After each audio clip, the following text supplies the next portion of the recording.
Hey guys, JB here from Alpha Wolf Consulting. Whoop, sorry. And coming to you with Stone Dad's Adventures out in the beautiful Byfield Forestry. Check out how beautiful it is out here. I absolutely love it because it's so quiet that you can just hear the sounds of nature for miles. And usually there's not many people that come out this way because it's a bit off the beaten track.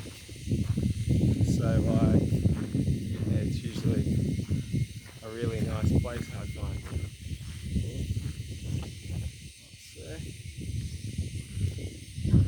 And yeah, I love it because if you look ahead of me, like it's just this long road into the mountains. So it's just absolutely beautiful too.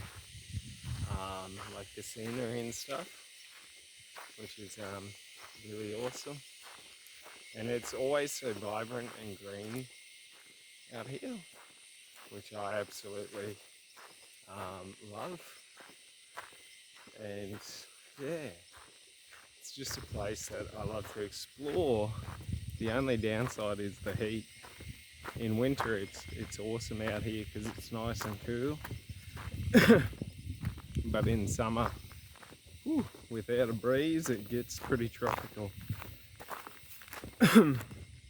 But yeah, no, it's just a beautiful area. And yeah, I absolutely love it. It's one of the places around here that inspires me. There's a couple of places that I love to go that are just being in them puts me in a state of high inspiration. And it's always so funny because, like, to me, when I'm hiking in the woods or in the forestries, like I never feel anything but safe. Like I never have to worry, is there a snake gonna pop out? Like it's sort of whatever you focus on happening happens. So if I always have a positive mindset that I'm gonna have a positive experience, then I'll always have a positive experience, which is a really funny way to look at it because most people only ever look at the negatives in life and they wonder why they have a negative experience. So if you ever want to have a positive experience in life, the key thing you got to understand and practice is just focusing on all the positive aspects of your life and life in general. And that's why I love getting out into nature, is because it really gets me back into that state of mind so easily. For me, once I start hiking, I'm pretty much just drawn back into that overall connectiveness between myself and life, without all the bullshit of my psychological construct of the narrative of my life. Because essentially, I'm just walking down a road. But to me, the meaning is different because I'm out exploring along the road. So by understanding this, I can consciously curate the meaning and the life that I want by what I choose to focus on and what I believe to be happening in my life, which is very funny because unfortunately all responsibility for any position of my life falls on me. But that also liberates me to I'm the only one that can change anything in my life. So anything I choose to change will change immediately if I choose to change it. So like if I wanted to be a happier person, I can choose when people try to provoke me into aggression to just be happy. Like, but if I'm not willing to take the action of, if someone tries to say something offensive, just laughing it off and making a joke about it, then I'll never be able to, I'll never be willing to do what's required to live or have that part of my life optimal to what I desire. Sorry. So we got to understand that in life, the number one enemy is an illusion in your imagination, which is the illusion of you.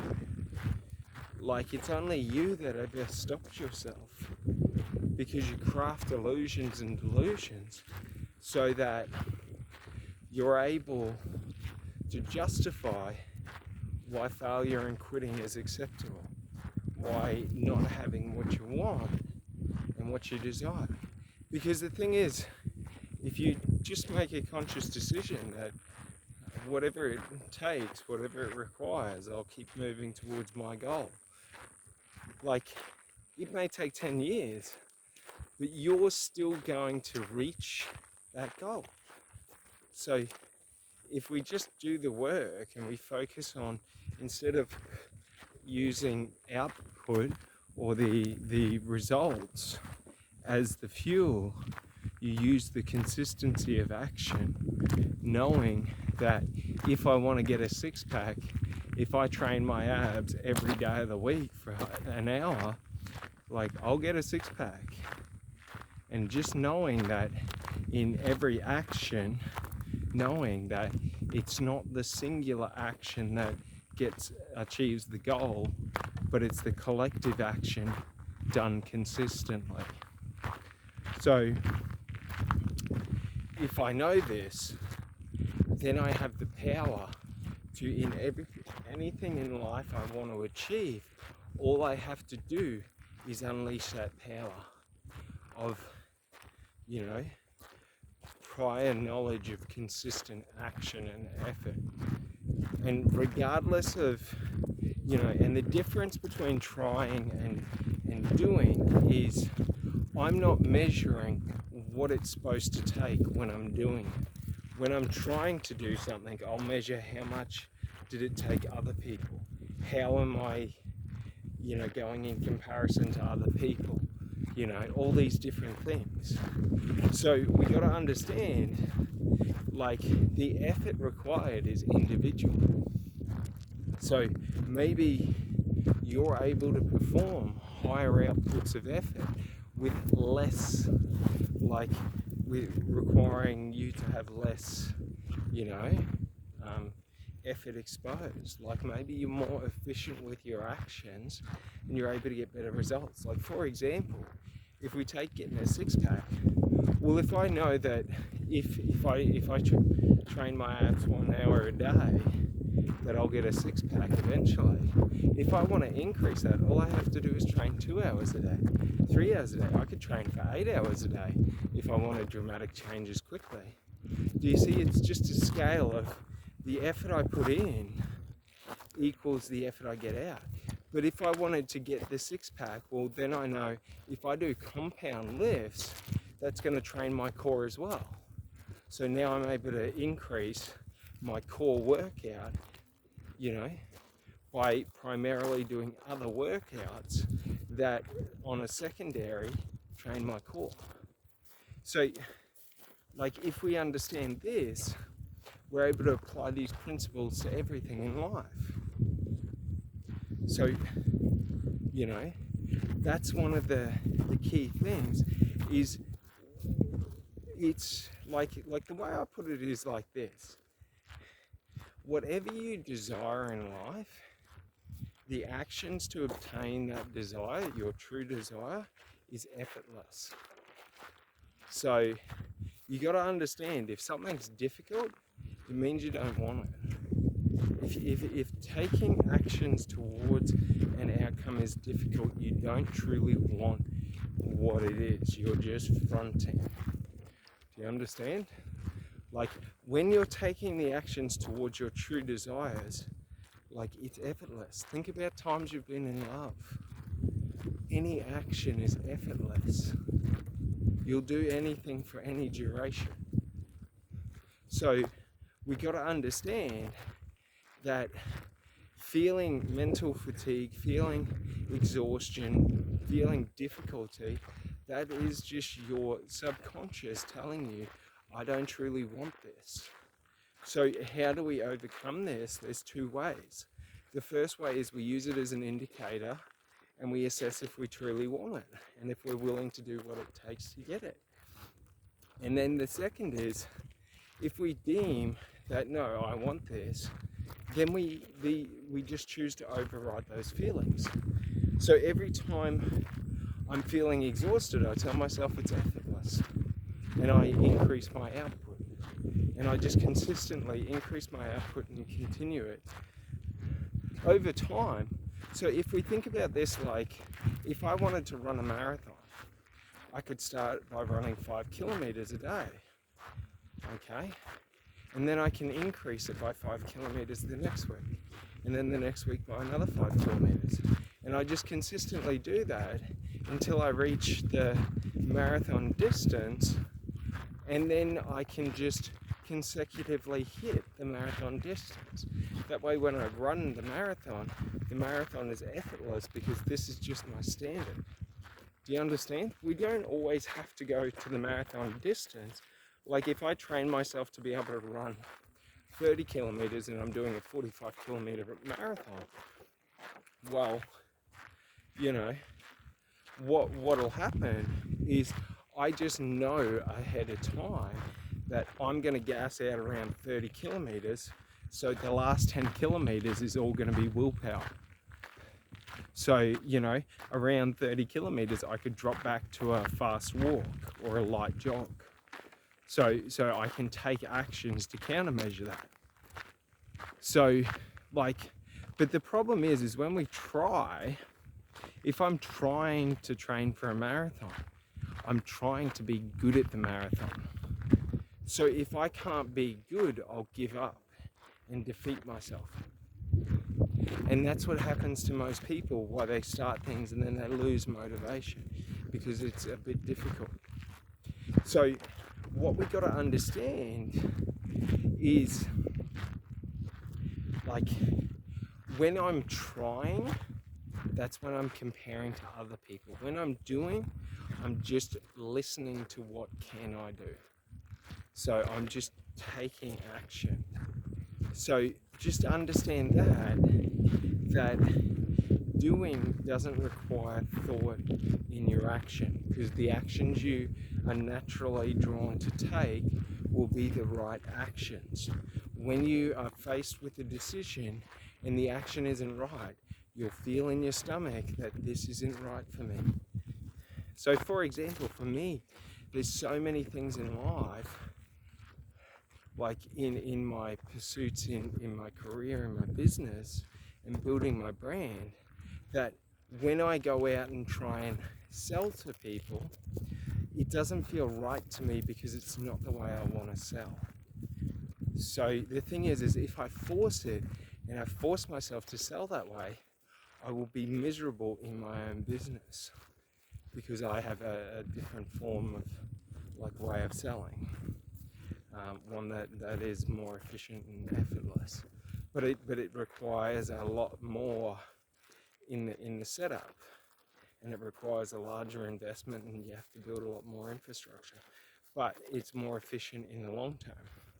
So basically, you know, when I'm, you know, faced with the dilemma of short-term gains compared to the long-term, like, outlook of what I'm looking to, you know, create, well, you know, like, for me personally, it's quite easy for me to say the short-term gains aren't the right decision.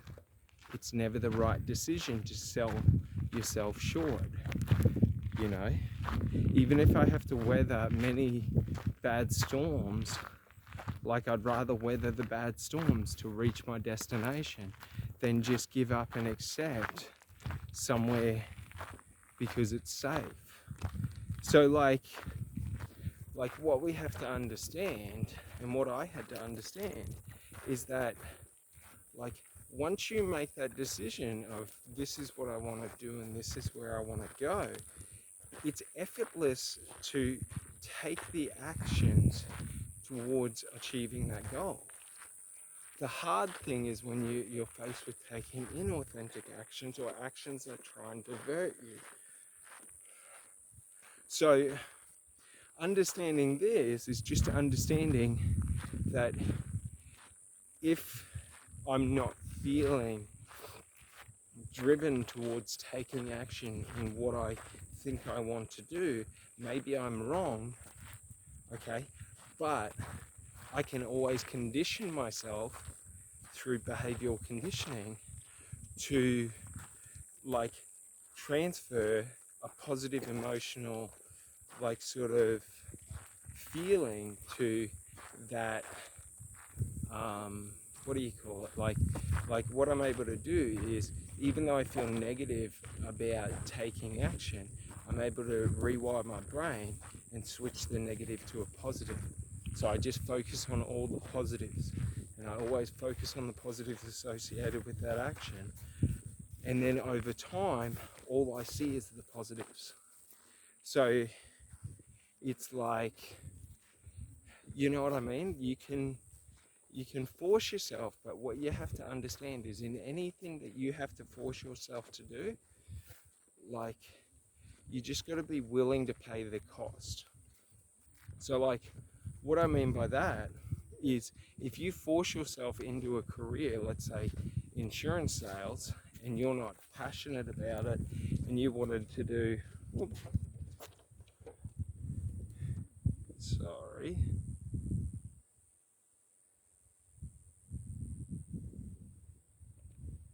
But yeah, so if you force yourself into insurance sales and you're not passionate about insurance sales, like what'll happen is if you forego what you're truly passionate about, even if you make all right money, you'll wake up when you're 40, 50, 60 years old and you'll feel trapped in an illusion of who you settled for.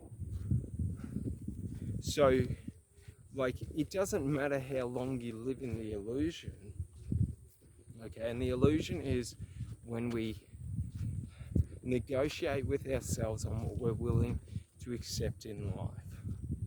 So when we stop putting in for promotions or stop looking to achieve and we just look to get by, we're negotiating with ourselves. So we got to understand, like, we all get to negotiate with ourselves on what our dream life looks like and what, you know, we want to do with our life.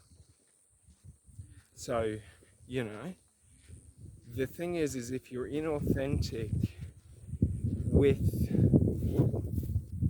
how beautiful is it here, but this is what I love, like, if we go around, like, behind me you got the mountains, and we're sort of in a little, like, valley, some flatlands, and then you got some more mountains that we're walking towards, and it's just, like, so beautiful.